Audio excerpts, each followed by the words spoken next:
Bonjour et très heureux de nous retrouver pour découvrir ensemble les textes de la parole de Dieu du 26e dimanche ordinaire pour le dimanche 25 septembre. Les inégalités se creusent en France. Selon une étude de l'INSEE qui a publié ses données provisoires ce mercredi 16 octobre, le taux de pauvreté s'est établi à 14,7% de la population française en 2018, en augmentation de 0,6 points. L'organisme explique cette évolution principalement par la forte hausse des revenus financiers chez les plus aisés. En 2018, quelques 9,3 millions de personnes, 8,8 millions en 2017, étaient en situation de pauvreté monétaire, soit sous le seuil de pauvreté. Ainsi commence l'article d'un mensuel de la presse française en 2018. Si Amos, le prophète du 8e siècle avant Jésus-Christ, revenait aujourd'hui, il ne changerait rien au message violent que nous entendrons dans la première lecture. Si Jésus entrait aujourd'hui à la bourse de New York pour apostropher les riches comme nous l'entendrons dans l'Évangile, il raconterait sans doute la même parabole qui oppose un riche sans nom et le pauvre Lazare. Comme l'ancien prophète, Jésus médite au fond l'un des grands commandements de la loi juive qui impose aux riches de prendre soin des plus pauvres. Se trouve-t-il, je cite le Deutéronome, se trouve-t-il chez toi un malheureux parmi tes frères, dans l'une des villes de ton pays que le Seigneur ton Dieu te donne? Tu n'endurciras pas ton cœur, tu ne fermeras pas la main à ton frère malheureux, mais tu lui ouvriras tout grand la main et lui prêteras largement de quoi suffire à ses besoins. C'est dans le livre du Deutéronome, chapitre 15, versets 7 et 8. Quant à la deuxième lecture, elle nous propose de méditer les ultimes conseils que Paul donne à Timothée dans sa lettre. Commençons donc par la première lecture. Comme dimanche dernier, la première lecture nous fait écouter le message que le Seigneur a confié à Amos, le paysan devenu prophète. Il a quitté son petit royaume du sud pour aller secouer les gens du nord à Samarie. Eux se croient à l'abri du malheur. Dieu leur fait savoir que leur manière de vivre est mortelle. Ce rude message se trouve dans le livre d'Amos, au chapitre 6, les versets 1 puis 4 à 7.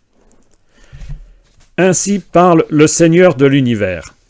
Malheur à ceux qui vivent bien tranquilles dans Sion, et à ceux qui se croient en sécurité sur la montagne de Samarie. Couchés sur des lits d'ivoire, vautrés sur leurs divans, ils mangent les agneaux du troupeau, les veaux les plus tendres de l'étable. Ils improvisent au son de la harpe, ils inventent comme David des instruments de musique, ils boivent le vin à même les amphores, ils se frottent avec des parfums de luxe, mais ils ne se tourmentent guère du désastre d'Israël. C'est pourquoi maintenant ils vont être déportés, ils seront les premiers des déportés, et la bande des vautrés n'existera plus.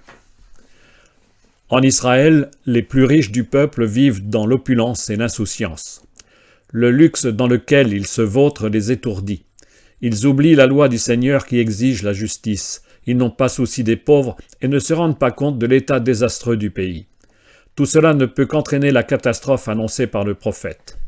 Effectivement, en 721 avant Jésus-Christ, le pays est envahi, les habitants sont déportés, le royaume du Nord détruit pour toujours.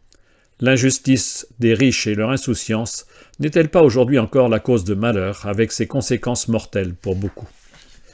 Nous allons découvrir maintenant la deuxième lecture de ce dimanche. Quittons momentanément le thème principal de ce dimanche pour reprendre la lecture de la première lettre de Paul à Timothée. La deuxième lecture nous fait entendre les derniers conseils que Paul adresse au jeune Timothée pour qu'il vive au mieux la responsabilité qui lui a été confiée à la tête de la communauté d'Éphèse. Ces conseils se trouvent à la fin de la première lettre de Paul à Timothée, au chapitre 6, les versets 11 à 16.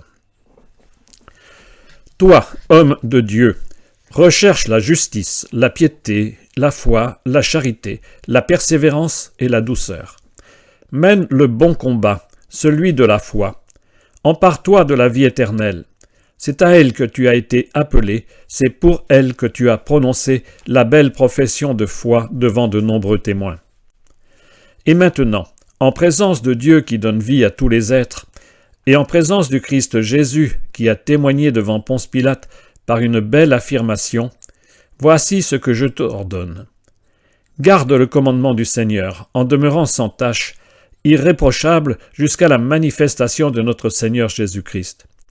Celui qui le fera paraître au temps fixé, c'est Dieu, souverain unique et bienheureux, roi des rois et seigneur des seigneurs. Lui seul possède l'immortalité, habite une lumière inaccessible. Aucun homme ne l'a jamais vu et nul ne peut le voir. À lui honneur et puissance éternelle.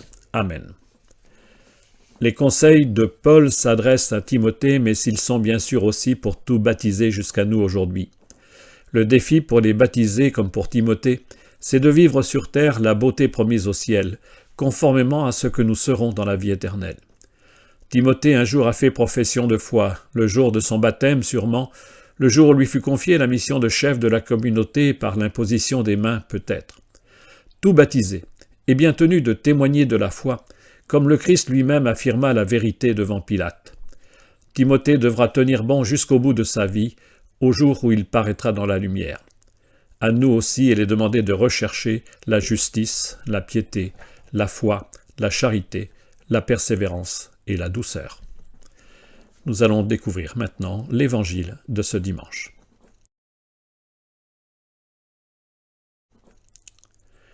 Avec l'Évangile, revenons maintenant au thème central de ce dimanche. Jésus a demandé à la foule qui marche derrière lui de choisir entre Dieu et l'argent, car personne ne peut servir deux maîtres. Des pharisiens réagissent. Eux qui aimaient l'argent tournaient Jésus en dérision, nous dit Luc au chapitre 16, verset 14. Après avoir rappelé quelques points de la foi juive, Jésus leur raconte alors une parabole. C'est cette parabole que nous écoutons, racontée au chapitre 16 de Luc, les versets 19 à 31. En ce temps-là, Jésus disait aux pharisiens, « Il y avait un homme riche, vêtu de pourpre près de lin fin, qui faisait chaque jour des festins somptueux. Devant son portail gisait un pauvre nommé Lazare, qui était couvert d'ulcères. Il aurait bien voulu se rassasier de ce qui tombait de la table du riche, mais les chiens, eux, venaient lécher ses ulcères. Or le pauvre mourut, et les anges l'emportèrent auprès d'Abraham. Le riche mourut aussi, et on l'enterra. Au séjour des morts, il était en proie à la torture. Levant les yeux, il vit Abraham de loin et Lazare tout près de lui. Alors il cria, « Père Abraham, prends pitié de moi, et envoie Lazare tremper le bout de son doigt dans l'eau pour me rafraîchir la langue, car je souffre terriblement dans cette fournaise. » « Mon enfant, répondit Abraham, rappelle-toi, tu as reçu le bonheur pendant ta vie, et Lazare le malheur pendant la sienne. Maintenant, lui, il trouve ici la consolation, et toi la souffrance. Et en plus de tout cela, un grand abîme a été établi entre vous et nous, pour que ceux qui voudraient passer vers nous ne le puissent pas, et que de là-bas non plus on ne traverse pas vers nous. » Le riche répliqua, « Eh bien, père, je te prie d'envoyer Lazare dans la maison de mon père. En effet, j'ai 5 frères, qu'il leur porte son témoignage de peur qu'eux aussi ne viennent dans ce lieu de torture. » Abraham lui dit, « Ils ont Moïse et les prophètes, qu'ils les écoutent. »« Non, père Abraham, dit-il, mais quelqu'un de chez les morts vient les trouver, ils se convertiront. » Abraham répondit, « S'ils n'écoutent pas Moïse, ni les prophètes, quelqu'un pourra bien ressusciter d'entre les morts, ils ne seront pas convaincus. » Tout oppose sur terre un riche sans nom et le pauvre Lazare.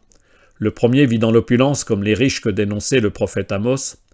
Lazare est un sans-abri, affamé et touché dans sa chair. Seuls les chiens ont pitié de lui. Tous les deux meurent. Personne pour enterrer Lazare, mais les anges l'emportent au ciel.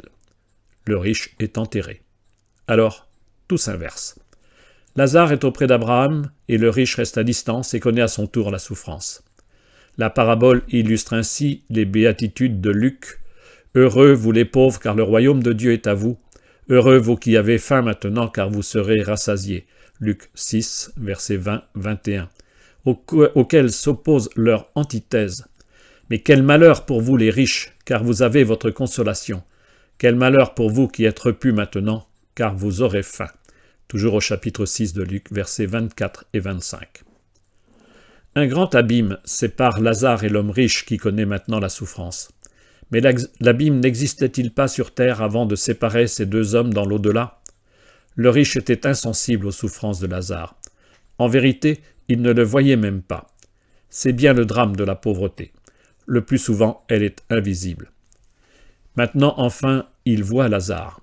Il supplie Abraham de le prendre en pitié et d'étancher sa soif. Impossible. Ce qui est fait est fait. Ce qui est écrit est écrit. Il fallait réagir avant qu'il ne soit trop tard. Dans les évangiles, les appels de Jésus à la vigilance disent bien que tout se joue sur terre. Le bonheur promis au ciel n'est pas gagné d'avance. Vivre l'amour fraternel dès ici-bas n'est pas une option facultative, mais la condition indispensable du bonheur éternel. Saint Jacques a bien raison de lier la foi et les œuvres dans sa lettre. Toi, tu as la foi, moi j'ai les œuvres. Montre-moi donc ta foi sans les œuvres, moi c'est par mes œuvres que je te montrerai la foi. Lettre de Jacques, chapitre 2, verset 18. Le riche pense enfin aux autres et non plus à lui-même. Il pense à ses frères qui mènent la même vie que lui sur terre. Ils connaîtront donc le même sort et se trouveront exclus du royaume du bonheur. Comment les convaincre de changer de vie, de se convertir vraiment? Le riche voudrait qu'un mort aille les trouver. Lazare pourrait bien retourner sur terre pour cela. L'ultime parole d'Abraham dans la parabole se veut presque ironique. Les auditeurs de Luc et nous aujourd'hui savent bien que Jésus est ressuscité des morts. Mais cela ne suffit pas pour convaincre les riches de vivre la fraternité avec les plus pauvres. Car tout est dit dans les Écritures, il suffit de relire la loi, comme le Deutéronome, ou les prophètes, comme Amos. À tous ceux qui, à l'époque de Jésus ou aujourd'hui, osent croire que la richesse matérielle est un don du ciel, la parabole rappelle que la richesse est un obstacle sur le chemin du salut. La parabole de Lazare et du riche illustre la parole de Jésus à un notable, car il est plus facile, dit Jésus, car il est plus facile à un chameau de passer par un trou d'aiguille qu'à un riche d'entrer dans le royaume de Dieu. Luc 18, 26. Mais il ajoute ce qui laisse l'espoir que les riches puissent quand même être sauvés. Ce qui est impossible pour les hommes est possible pour Dieu.